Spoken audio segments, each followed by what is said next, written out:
Welcome back to another episode of the Course Creation Incubator. I'm Gina Onativia, your host, your bulldog, your cheerleader, the person who's in your ear, motivating you, hopefully, to keep you going with your course creation process. Because we know it's a journey. It's not a sprint, right? It's more of a marathon and a paced out journey. And hopefully I'm in your ear, encouraging you and spurring you on to make change and progress happen. So my 8-year-old, Tristan, has been taking tennis lessons for a few years now. And he started off when he was 5 or 6, weekly lesson with this wonderful woman named Coach Patty, who's a high school tennis coach. And I want Tristan to try out different sports because when I was his age, I was playing all kinds of sports.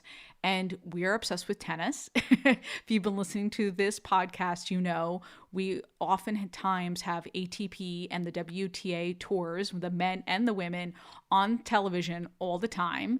And it is the clay court season right now, and we are entirely obsessed. So we've been practicing with Coach Patty for a few years. And it was great through the pandemic. And then he started to get a little angsty. He'd get frustrated. He would have some bouts of anger on the court. So I was thinking, we'll have to give up tennis. He doesn't like it anymore. He gets frustrated.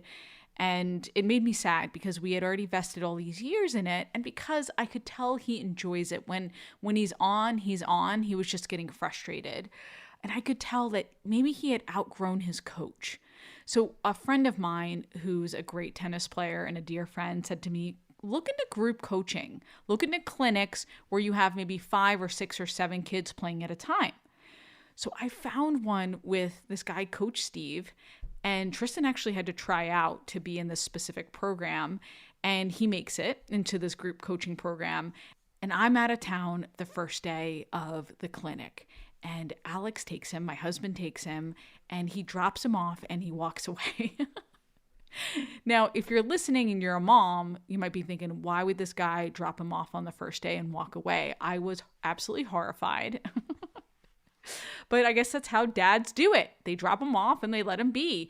And Tristan had the worst time at this group clinic. He's like, every kid's better than me. Every kid's bigger than me. And they are all bigger than him. They're not better than him though.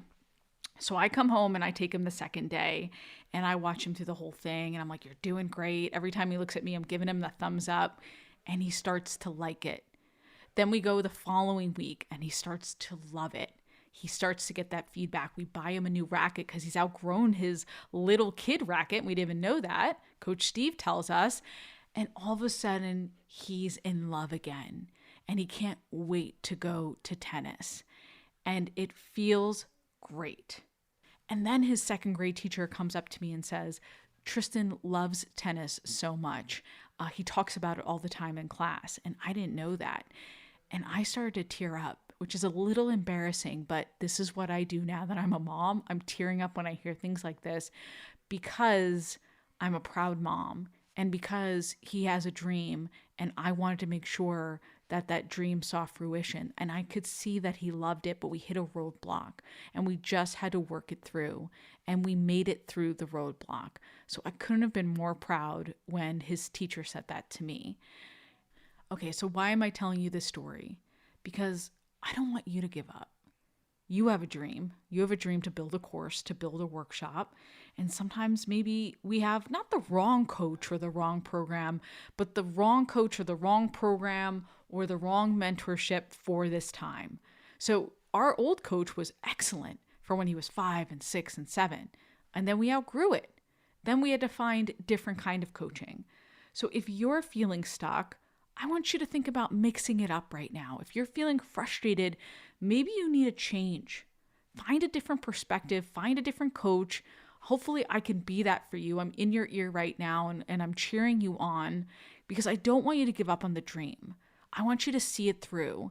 And sometimes we just need a different coach, program, perspective to help us get there. So speaking of big dreams, I've been going through my live class of the 6-week accelerator. And one of the things I love about this specific group is that they've got big, lofty dreams. And a lot of those dreams have come up of late. I got a chance to meet up with some of my accelerators a few nights ago. We were talking about their dreams and where they want to go and their visions. And I think it's so important when you're building out your course to have a bigger dream in mind, to start with the end in mind. And where do you want to go? What's your bigger vision? Where do you want to be in terms of your course and your course-based business? It's easy to get caught up in the day-to-day, and let's be honest, to get worn out in the day-to-day. But if you have that bigger vision, it can keep you going, even if those days are the kind of days where you think nothing is going right. And we've all had those. So I want you to think about, where do you want to go? Where do you want to go in the next year, in the next 2 years, in the next 5 years? I was on a call with a potential client the other day, and he asked me, where do you want to be? Where do you want your business to be in 5 years? I haven't had a potential client ask me that in a long time. I've asked that of clients, but I love that he asked me that because I do have a vision. I know where I want to go. I have a bigger dream. And I think that's what fuels me, and I want it to fuel you. So for my 6-week accelerators, we're talking about, what do you want to do at the end of this 6 weeks? But then beyond that, what does the next 6 months look like? What does the next 6 years look like? Where do they want to go? My old boss, Tony Robbins, always says, we usually overestimate what we think we can accomplish in 1 year, but grossly underestimate what we can accomplish in a decade. Now, if you're thinking, Gina, that's a big timeline, well, you gotta love and embrace the bigger timelines.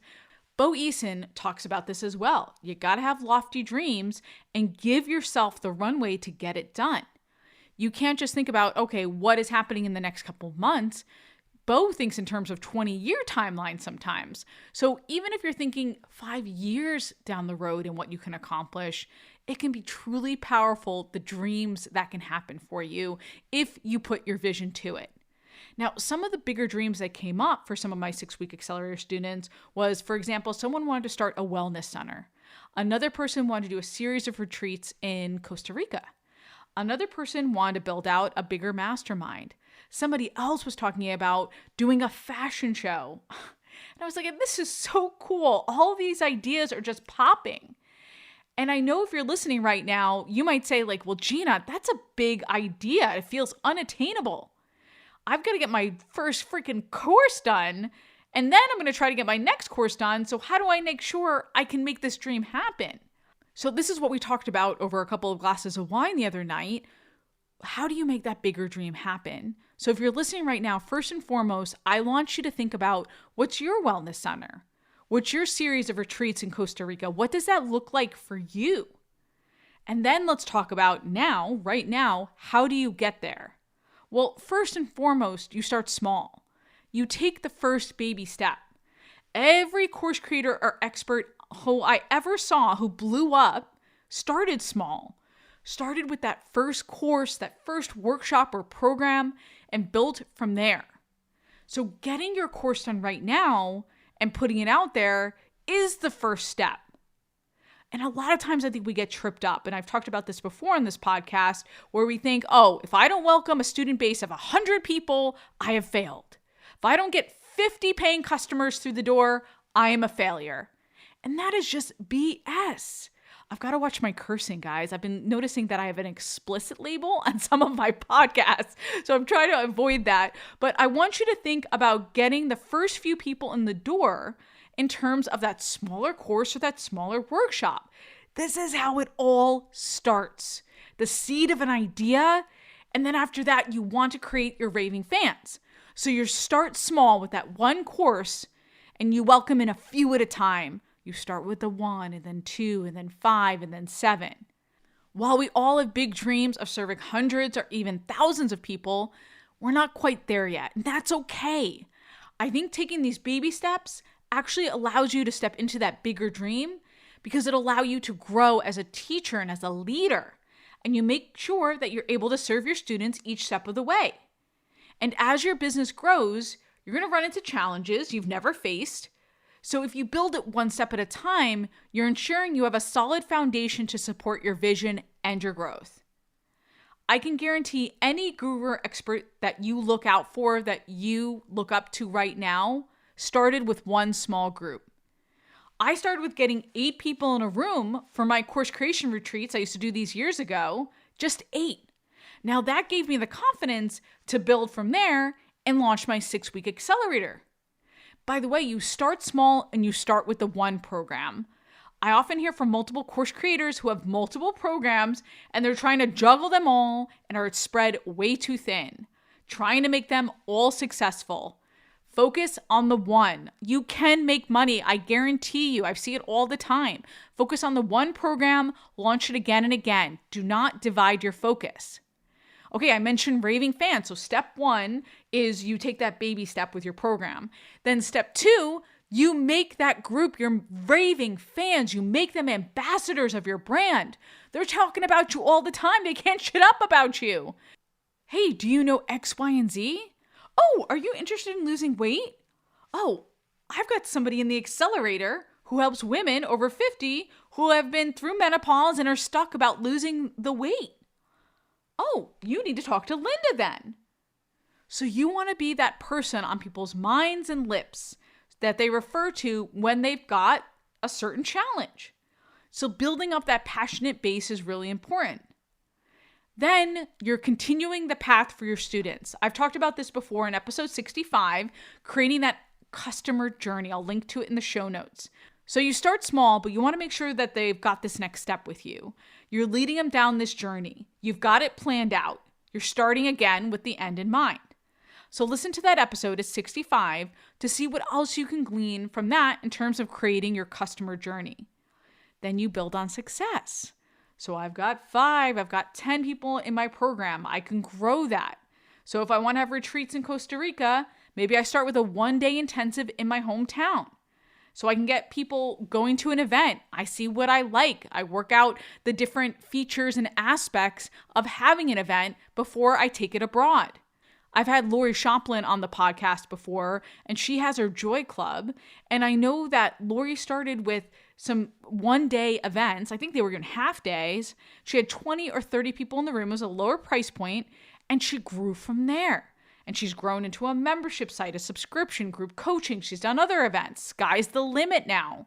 She started with that lower price point, that 1-day or half-day event, and getting people in the room. That could be the start of retreats that end up going abroad, wherever you want to go. Hopefully, this has inspired you to fulfill those bigger dreams and hopefully give you an idea of where to go. Now, write to me. Let me know what's your bigger dream in terms of where you want to take your course. And what's the starting point that's going to get you there? What's the baby step you're going to take? All right, stay tuned for next week. If you haven't subscribed already, please do to make sure you don't miss an episode, because next week we're going to talk about an aspect of the selling process that oftentimes gets overlooked. Because we're focusing on our sales pages so much, sometimes we rush right through our checkout pages.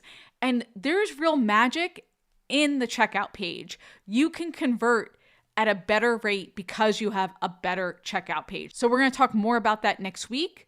Also, if you've been listening to the podcast for a little bit and you're really enjoying what you hear, please leave me a review. I would love it and be honored. Until next week, go create, be you and be brilliant, and get it done.